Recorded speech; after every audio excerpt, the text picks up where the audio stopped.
The novel and film Psycho stemmed from a true story.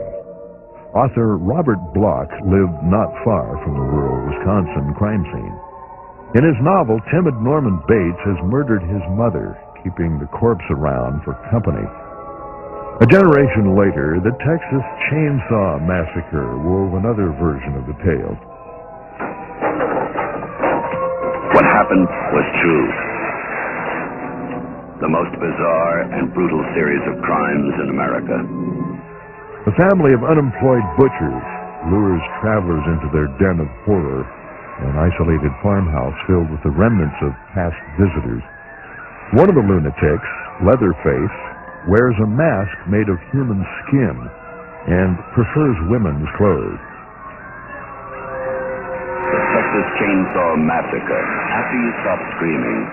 The truth is not only stranger than fiction, it is more appalling. The inspiration of these movie madmen was not young and handsome, nor a squealing giant, but a timid little farmer. Edward Gein had lived most of his life in a farmhouse with his mother and his brother Henry outside of Plainfield, Wisconsin. His father died when Ed was a child. Bible-pounding Mother Gein always warned her sons that all women were sinful. Just stay on the farm. Ed considered her a saint. As an adult, Ed's brother Henry started to disagree with this view of Mother. He told the now-grown Ed that he was too attached to their mother, a mama's boy. Henry Gein died shortly after that during a forest fire. Ed was the last person to see him alive. Mother Gein died after a series of strokes in 1945.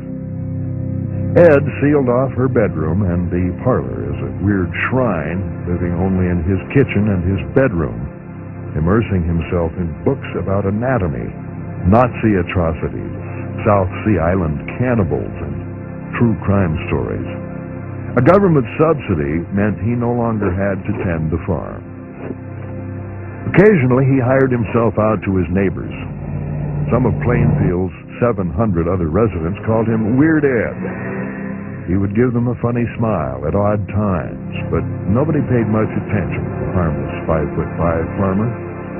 According to Ed, he convinced another local farmhand named Gus to help him with some work. That work was grave robbing. Old Gus and Ed dug up the bodies of women and carried them back to Ed's farmhouse. Ed told his friend only that he was doing experiments. Few people ever entered this lonely farmhouse. Brave boys would try to peer into the house because Ed said he kept shrunken heads in there. Ed always chased trespassers off his land. The house became unimaginably filthy with layer upon layer of waste, slop, and unidentifiable clutter. Cheap pictures of Jesus on one wall and a mask of human skin on another. Comic books and volumes on embalming. Children's toys and human bones. One night in 1954, Ed walked into a saloon in nearby Pine Grove, deserted except for the owner, Mary Hogan, who physically resembled Ed's mother, but whose body attitude reflected Ed's image of a scarlet woman. Ed shot her with a .22, packed the 51-year-old woman onto a sled, and carted her back home. Ed continued his lonely life, unmolested by outsiders or sanity. Occasionally, local families would ask him to babysit. He was always there to help out. In November 1957, Ed hung around Warden's hardware store in Plainfield. Beatrice Warden was a buxom woman whose shape reminded Ed of his mother. Mrs. Warden's son, Frank, was deputy sheriff and unofficial fire chief. Eddie mentioned in passing that he'd have to buy antifreeze for his truck. On the first day of hunting season, Plainfield's men were out chasing deer. When Frank Warden came back to his mother's store, he found her cash register missing. So was his mother. There was a blood stain on the floor and a receipt for antifreeze. The death of Beatrice Warden appeared to be utterly senseless murder. The sheriff drove out to the Gein farm, finding the shed unlocked. Hanging from the rafters, upside down, was the headless body of Beatrice Warden, slit open like a butchered animal.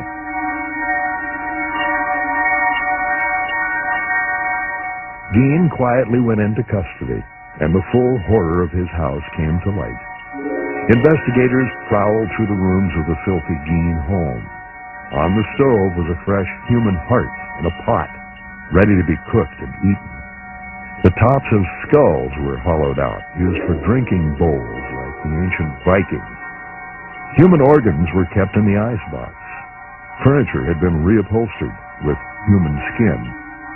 In a box were Ed Gein's collection of female sex organs, cut from the corpses he had dug up. There were 9 face masks peeled from the heads of the dead. One was identified as Mary Hogan. Vests and leggings sewn together from the skin of cadavers were found. As near as anyone could reckon, there were a total of 15 bodies. In custody, Ed Gein quietly admitted to his ghoulish habits. He only vaguely remembered killing Beatrice Warden and Mary Hogan, and indignantly resented the implication that he had stolen Warden's cash register. He merely wanted to see how it worked. Plainfield suddenly became infamous. Reporters, scavengers, and tourists flocked to the town that boasted a real-live ghoul, a man who dug up corpses, ate their organs, and dressed in handmade vests of human skin under the light of the moon. One entrepreneur bought Gein's truck and exhibited it throughout the Midwest for morbid curiosity seekers. Another man planned to turn the Gein farm into a permanent museum of horrors, charging admission for the privilege of being revolted. The farmhouse mysteriously caught fire. Local authorities took their time to get to the scene. That wasn't a surprise. The fire chief was Deputy Sheriff Frank Warden, who had seen his mother's body hanging like a gutted deer in Ed Gein's farmhouse. Ed Gein was put under observation at the Wisconsin State Hospital for the Criminally Insane. Over the years, psychiatrists questioned Gein like a prized trophy. One test had the patient explain familiar sayings. When the doctor said, "A bird in the hand is worth 2 in the bush," Ed Gein chuckled and said, "If you have a bird in your hand and you squeeze it too hard, you might kill it." The doctors decided Eddie wasn't quite ready for the outside world. He died of old age in 1984. The nurses all agreed that he seemed like a nice, harmless little man.